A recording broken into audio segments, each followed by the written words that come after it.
we've got another state to scratch off on our travel scratch map, New Mexico. I took a trip to New Mexico earlier this year with a friend of mine. I'm gonna quickly talk you through what we did on our trip to Santa Fe. If you've never been to Santa Fe, feel free to use this video to help you plan your trip. And if you live in Santa Fe or you've been to Santa Fe, definitely drop your Santa Fe recommendations in the comments so other people can see them and they can use it for their trip. So here's what we did on our trip to Santa Fe, New Mexico. On our first day in Santa Fe, we did get there in the early afternoon, and the first thing that we did, we went straight to get our Margarita Trail passports. If you're gonna be a tourist, you gotta be a tourist all the way, right? So this is a really cool thing that's put on by the Santa Fe Tourism Board, and you can go to the tourism center downtown and you can get a paper passport. I think you can also download the app as well. And what it is it's a small book with participating restaurants and bars in the city, and they each have a signature margarita at that location. So if you order that signature margarita, you get $1 off of it, and then you get a little passport stamp.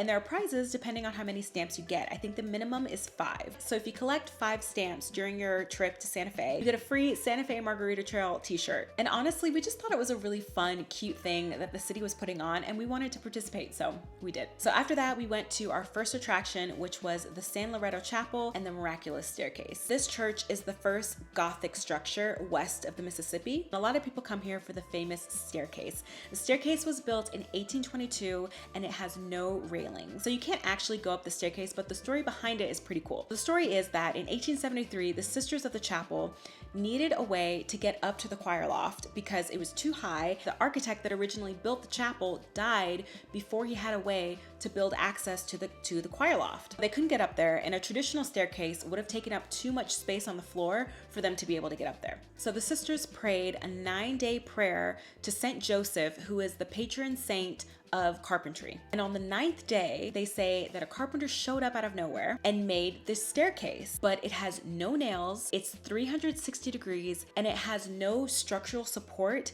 to keep it up, and instead it's made with wooden pegs. And then they say that once it was completed, he just left, didn't get paid, and he was gone. Read somewhere that they have over the years tested the wood of the staircase and they can't find that wood anywhere. And I think I read or I heard somewhere that the closest that they came is to a tree that's only grown in Alaska, and even that is still not the same wood. So it's pretty interesting. You know, obviously it draws a really big crowd, but we had a lot of fun. After that, we went to dinner at a place called Zacatlan. It was a little pricey, but it was really good. So after this, we were determined to get our first stamp on our passport. Did run into a couple of problems regarding hours and times, because in the book they'll show you the restaurant or the bar or whatever, but the hours didn't match up to some of the hours on Google Maps. But then the hours on Google Maps also didn't match up to the actual hours of the restaurant. So we had to pivot a couple of times during our trip because some of the places that we wanted to go to weren't open.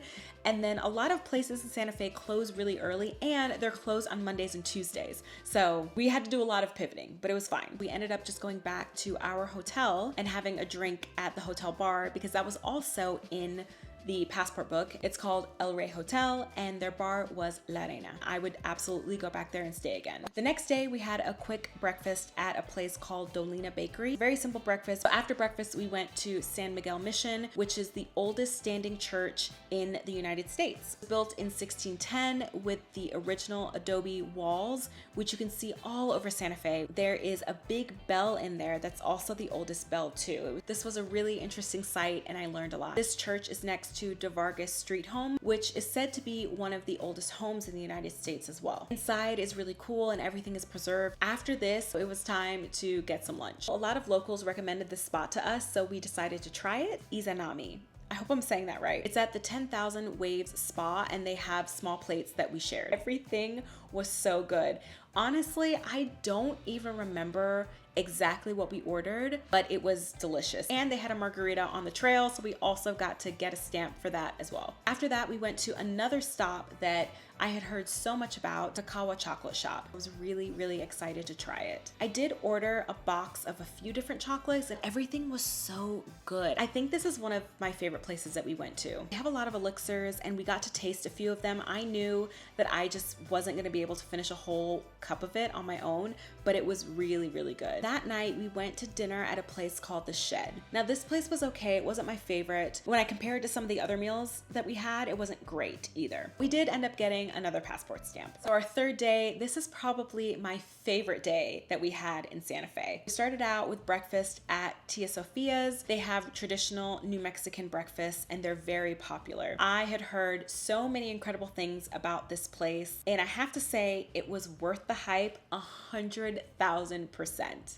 It was so good, and it was everything we needed for the day ahead that we were gonna have. After breakfast, we went to this adorable cafe called Crash Murder Business. I wish that we could have taken our time and sat down and actually really enjoyed our coffee and sat down and had it, but we just couldn't. We had so much on our plate that day. We took it to go, got in the car, and then we drove to Bandelier National Monument. This was my absolute favorite thing that we did in Santa Fe. It's a historical site near Los Alamos, and they have ancestral Pueblo homes and these incredible cliff dwellings. It covers an area of about 33,000 acres, and there's something like 70 miles worth of trails that you can do. We did the Pueblo Loop Trail, which is right behind the visitor center, and I think it's what most people do when they come, and it's paved most of the way, and it's not a strenuous hike or anything like that. So it's pretty easy for most people to do. And it's pretty short too. It's only 1.4 miles. There are ladders that go into the dwellings and you can go inside. It's so cool. The views are incredible. It is pretty steep though, so you're gonna wanna watch your step. Didn't go up to the Alcove House, which is the archaeological site that has the 4 ladders that go straight up, because I'm pretty sure when we went, it was closed. If I ever go back and they are open, I'm definitely gonna go. After Bandelier, we drove back into the city and went to lunch at a place called La Chosa. This was a really good spot. The prices were fantastic, and I think this was probably my favorite sopapillas that I had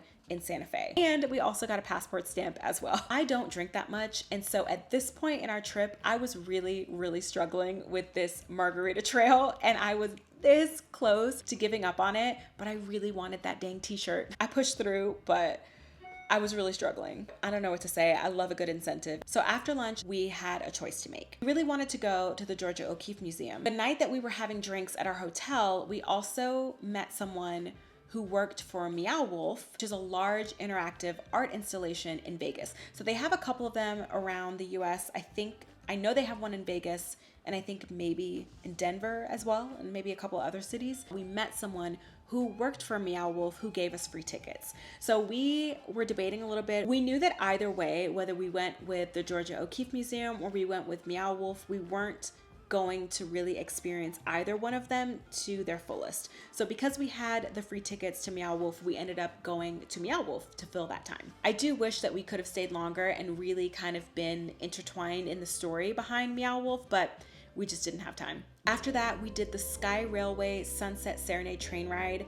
This was also one of my favorite things that we did on this trip. But Skyrail is an adventure train in Santa Fe, and they have different routes that you can take. They have live music, and I'm pretty sure they switch out the artist every night. They had snacks and cocktails, and they have this really nice open air car. So I went out when no one else was out, and I just had such a good time. It was so peaceful, and you go all the way out, and then they stop for the sunset. Enjoy the sunset with everyone else, and then you come back in. We went to dinner at a restaurant called Paloma. We had a lot of mezcal on the menu, and I'm a huge mezcal lover, and although I was struggling at this point, I can always make room for mezcal. They had some really great mezcal cocktails. The food was also fantastic. The next day was our last day in Santa Fe, and then went back to Albuquerque later that night. Then we had breakfast at Cafe Pascual's. So this was another place that I had heard so much about, and it also lived up to the hype. This place was delicious. I ordered the pancakes, and it came with mole and syrup. And the server was telling me that they eat the pancakes with the mole. I'm also a big food mixer. I love mixing savory and sweet, so I was all for it. When I tell you I tried it, by the end, I was pouring that mole, I was dumping it all over those pancakes. It was so good. It was a little sweet, a little savory. It was right up my alley. After that, we just kind of did a little like touristy shopping around the area. Before we left, we picked up our Santa Fe Margarita Trail t-shirts because we completed it and we got 5 stamps. And that was it. And then we headed back to Albuquerque where we had dinner and then we left the next day. Please feel free to leave any Santa Fe travel recommendations that you have in the comments below, because I know for sure I will definitely be back to Santa Fe, and it'll also be good for others to see what there is to do. All in all, I really enjoyed my trip to Santa Fe. If you want to see what other states I've been to, check out this video here and I'll see you next time. Bye.